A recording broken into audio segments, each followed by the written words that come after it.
I'm Steve Croft. It's become a sad but regular part of urban life in America. Charges of police attacks against blacks and other minorities that expose deep racial conflicts still unresolved.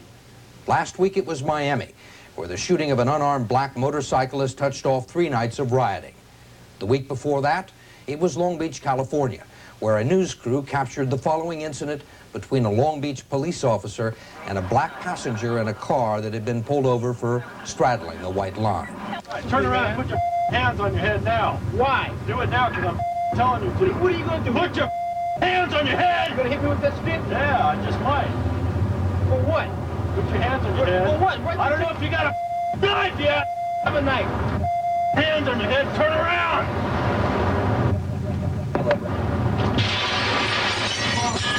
Nothing, man, nothing. Nothing, man. I'm all right, okay?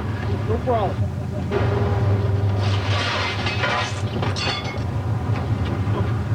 Ow! Sorry, man, sorry. Problem! Ah! Shut up! I'm gonna break the car off. Break my arm! Shut up! What made the incident so provocative was the fact that the black man you just saw get pushed into a plate glass window is himself a renegade police sergeant. Don Jackson set out to sting the Long Beach Police Department to demonstrate that the justice handed out to blacks and whites is inherently different. That videotape touched off a raging controversy in Southern California. But that's nothing new for Don Jackson. We began following him last year after another highly publicized incident. A year ago this week, LA's bloody gang warfare reached the quiet streets of white, wealthy Westwood. An innocent young woman was gunned down in a drive-by shooting near the UCLA campus. And Los Angeles police responded with a show of force. Has he got his ID on him anywhere? Yeah. 2 weeks later, Don Jackson decided to test that police crackdown. In a home video shot by members of the NAACP, Jackson and 6 black men turned up in Westwood wearing what police would later describe as gang-style clothing. Jackson was arrested almost immediately and charged with blocking a sidewalk. The point behind it was that it's not your activity or your actions that will draw police contact, but your color. We stung LAPD. I plan on stinging other departments. I'm trained to do it, and I know how to do it properly. And there's nothing illegal about it. It gives us the teeth to make change. I think he's a jerk, because he's really hitting at all of our police officers, black, white, Hispanic, women, all of those he's supposed to be trying to assist. The sting enraged LA Police Chief Daryl Gates and embarrassed his 7,400 police officers. Gates called it a crazy, stupid, idiotic thing to do. Police officers have a very tough job as it is, and to try and bait them, trying to lead them into some indiscretion, I think, is it's bad enough for the ACLU to do something like that, but you kind of expect that from the ACLU, but from a police officer, you don't expect that.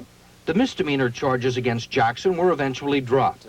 But why would a young sergeant, described as a rising star in the Hawthorne Police Department, risk a promising career by charging his colleagues with racism? When a black policeman takes his uniform off, he reverts back to his status, which is second class as a black citizen. And unless the police know who he is from some other encounter, either in the field or somebody tells him, hey, that guy's a cop, you're just as likely to be abused as anybody. LAPD recently had 2 black undercover officers beaten by white officers who didn't know that they were policemen in their own department.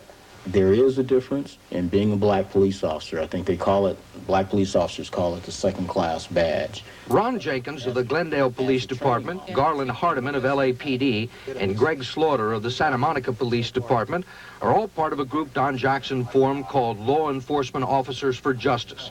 It has members in 15 Southern California police agencies. Did you guys know each other before this got started? No, we didn't. They first became involved in law enforcement because it was one of the first professions open to blacks, and it offered a measure of respect in the community. Yet at the time we conducted this interview, half of them had either left their jobs or had filed lawsuits against their departments. When you're riding with some of the seasoned officers, you'll find some of them so bold as to tell you, if I happen to slip and call someone a nigger down here, don't be offended. Now, how could you not be offended when you're black? Basically, what we were told in the Santa Monica Police Department by our chief and our captains were that black officers had to have thick skins to get along with the other officers. So we had to endure racist posters every day being posted at our job site. What kind of racist posters? One of the posters which was posted around our agency, and as well as some others, which got quite famous in Southern California, was the running nigger target. Don Jackson says flyers like these were regularly posted in his police department and reflect the kind of racial problems he experienced since his very first week on the job with the Hawthorne Police Department back in 1982. What was the first incident you encountered in Hawthorne that showed you that there were racial problems? I was with my first training officer. He was making some other comments about patrol and how to do this and do that. And then he asked me if I knew that there were 7 types of niggers, just following right through with the rest of his conversation. What was your reaction?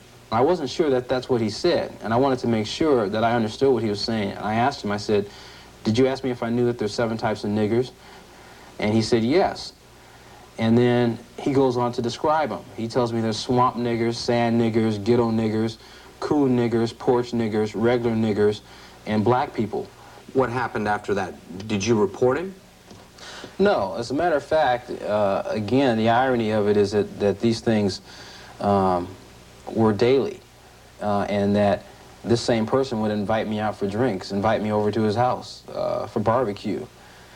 It didn't make any difference to him that those things were offensive, because within the group he existed, those were acceptable comments about black people. I kept telling him to go back and to just keep his mouth closed, try to do his work. Don's father, Woodrow Jackson, knew something about blacks in law enforcement. He had been a pioneer of sorts, serving 28 years as an L.A. County Sheriff's deputy. He was Don's role model. Your advice was ignore it. That's right. Turn the other cheek? I won't go that far as to say turn the other cheek, because I've always advised him to be a man. You can't stop people from talking, but you can stop them when they're talking, addressing the remarks to you. Pursuing his father's chosen career, Jackson had aspirations of one day becoming a police chief. He had faith in the system and refused to countenance the racial insensitivity he kept running into at the Hawthorne Police Department. At some point, did you put him on notice to say, look, I don't want to hear this stuff anymore? By the 3rd and 4th year, I was letting people know exactly how I felt. And I was speaking out directly on racial issues. I nearly got into fights with individuals who asserted their belief system about blacks in a very negative way in front of me. My lieutenant was talking one day, or I was talking to another black officer about a rape that occurred. He walks in and says that black women enjoy being raped. And as far as he's concerned, a black woman being raped is not a crime, that they consider gang rape a party. What did you say to that? That one I wrote a complaint on. The investigation didn't win Jackson any friends, but it did substantiate his allegations.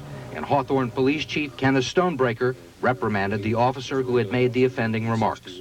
From my perspective, from the time Don Jackson was hired until that time that he left, he was a good police officer, did the kinds of things that he was supposed to do, and there wasn't any problems. Truthful? As far as I know, I can't find anything that would dispute that. We requested interviews with Jackson's fellow officers. That request was denied because of his pending lawsuit against the Hawthorne Police Department. Chief Stonebreaker would offer only this comment on the subject of racism. Yes, there is racism in the Hawthorne Police Department. I feel that there is racism in your organization. There is racism here as everywhere. Say you want 75 right here. Jackson figured the best way to fight racism was to climb above it, through the ranks of the department. In spite of problems with some men in the field, he quickly moved out of patrol and into choice assignments like this undercover operation. Here he was instrumental in busting a fencing ring that was trading money and drugs for stolen property.